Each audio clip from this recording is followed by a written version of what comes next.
First and foremost, I want to thank God for making this day possible. Director, Deputy Director, coordinating staff, thank you for allowing me the opportunity to speak at this wonderful event. I am truly honored and I am deeply humbled. I want to thank all of you for taking the time out of your busy day to join in this Black History Month celebration.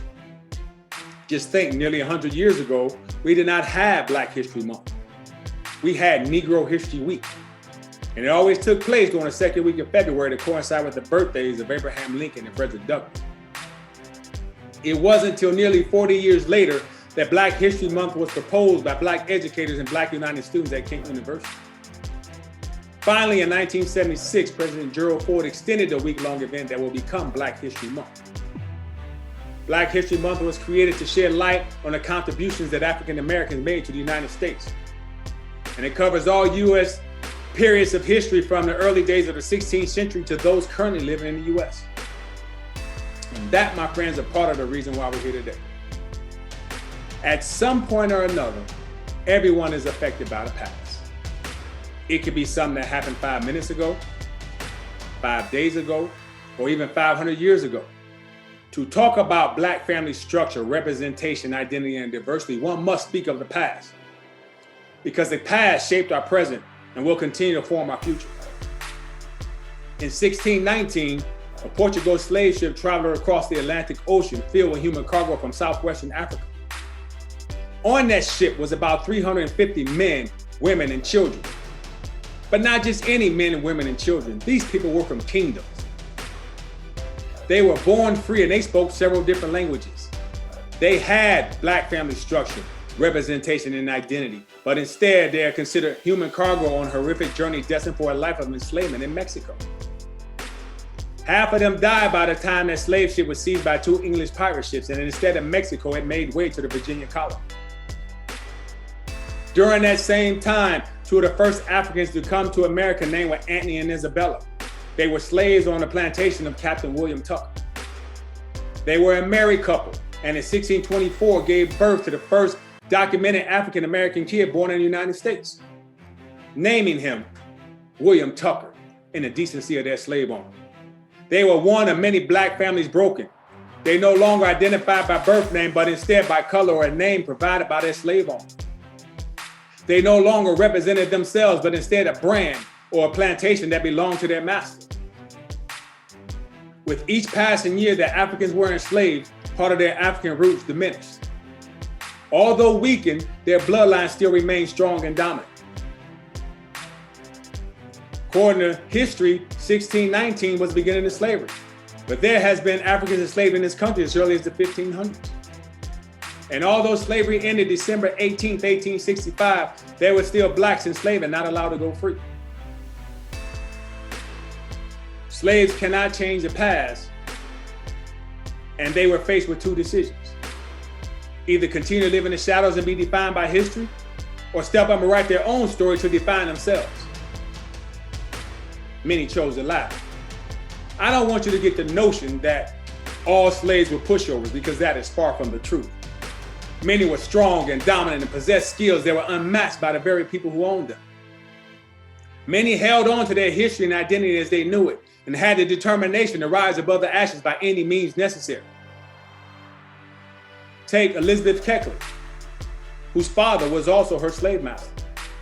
A remarkable woman born into slavery as a domestic when she served in her father's household before moving on to the homes of other relatives when she was given away as a gift. Utilizing her remarkable seamstress skills, she purchased the freedom for herself and her son before moving to Washington, D.C. and opening up a business. There is where she caught the attention of the wife of Abraham Lincoln, who was known for her ostentatious wardrobe. She made outfits for the First Lady and became part of the Lincoln Inner Circle. The man history will remember as Frederick Douglas was born Frederick Augustus Washington Bailey in 1818, but he chose his own name after a character in the book. Douglas, born a slave, escaped in 1838 before eventually settling in Massachusetts, where he would become one of the most influential men of his time.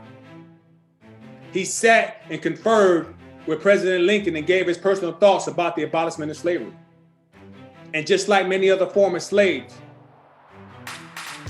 he was biracial and never knew his white father. One of the most courageous men of the 19th century was Dred Scott, who ultimately sought for his freedom by fighting for it through the tangles of the U.S. judicial system. Having failed to purchase the freedom for himself and his family, he filed legal suit in St. Louis Circuit Court in 1846. His reasoning being that although they were slaves, he and his family lived with their master in states and territories where slavery was illegal, therefore should be granted their freedom. After a series of appeals and retrials, the case ultimately went before the Supreme Court in 1857. The court ruled 7-2 against Scott, citing that African Americans were not U.S. citizens, therefore had no right to sue within the federal court system. The Scotts eventually returned to their original owner, who released them shortly after the Supreme Court ruling. Scott had precious little time to enjoy the freedom that he spent over 10 years fighting for. In 1858, he died of tuberculosis. But the beauty of his story is his legacy lives on in the very document that failed to grant him his freedom. As I mentioned earlier, history, both good and bad, will have a domino effect.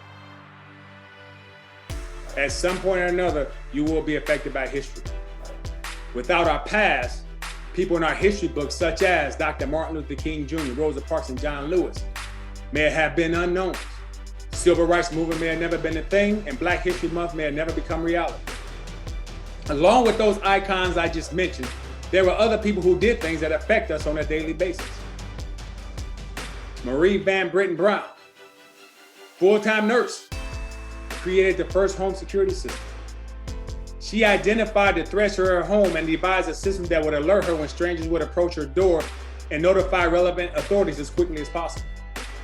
Her patent laid the groundwork for the modernized closed-circuit TV that's widely used in surveillance, home security systems, crime prevention, and traffic monitoring. And as you drive your car and you begin to slow down, you can thank Garrett Morgan, who added the third light to the traffic signal. Before, there was just two lights, a stop and go. By him adding the third light to the traffic signal, it reduced the amount of accidents nationwide. Not only is he known for creating a third signal on a traffic light, he also created the first effective gas mask that's widely used in wars and with law enforcement agencies across the nation. Vivien Thomas, who had hopes and dreams of becoming a surgeon, but due to the early days of the Great Depression, it wiped out his medical school savings and almost his dream.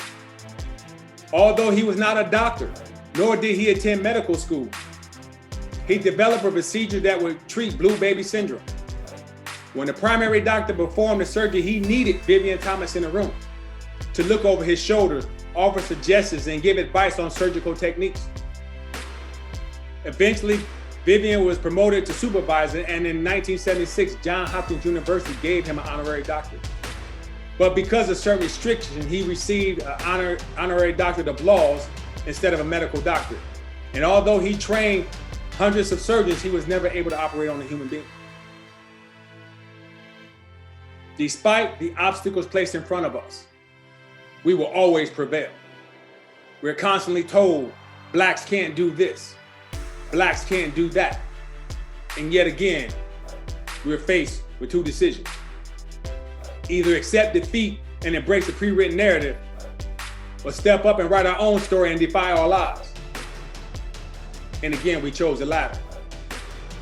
Cathay Williams, the first African-American female to serve in the military. In 1866, women were not allowed to serve in the military. So using the alias Williams Cathay, she posed as a man and enlisted in the army and went to an infantry regiment. Little did she know she'll be the first of a long line of women who will still continue to serve today. In 2009, Eric Holder became the first African-American U.S. Attorney General.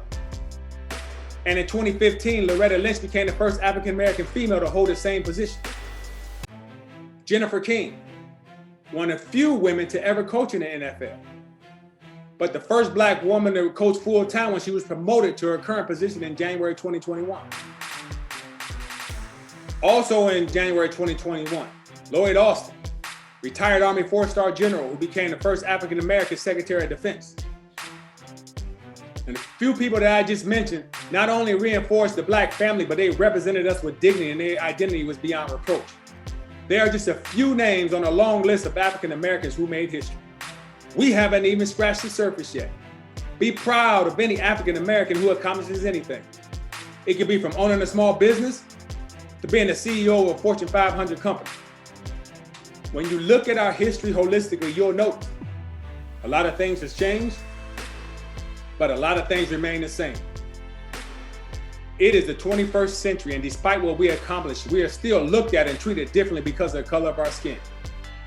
We are still fighting for equality. We are still struggling to breathe. And we are still trying to convince people that Black lives do matter. But despite it all, we will still continue to build on the legacy of our ancestors while creating our own. Case in point, I painted a picture of diversity, but I did not mention it directly. So in closing, I'm going to speak on it briefly by summarizing it in just a few short sentences. The second most powerful person in the country is a woman. Not just any woman, but a Black woman who is bold, yet inspires, and isn't afraid to wear pearls with Converse. She represents diversity in its purest form. And the beauty of her narrative is, it's not just Black history, it's American history. Thank you.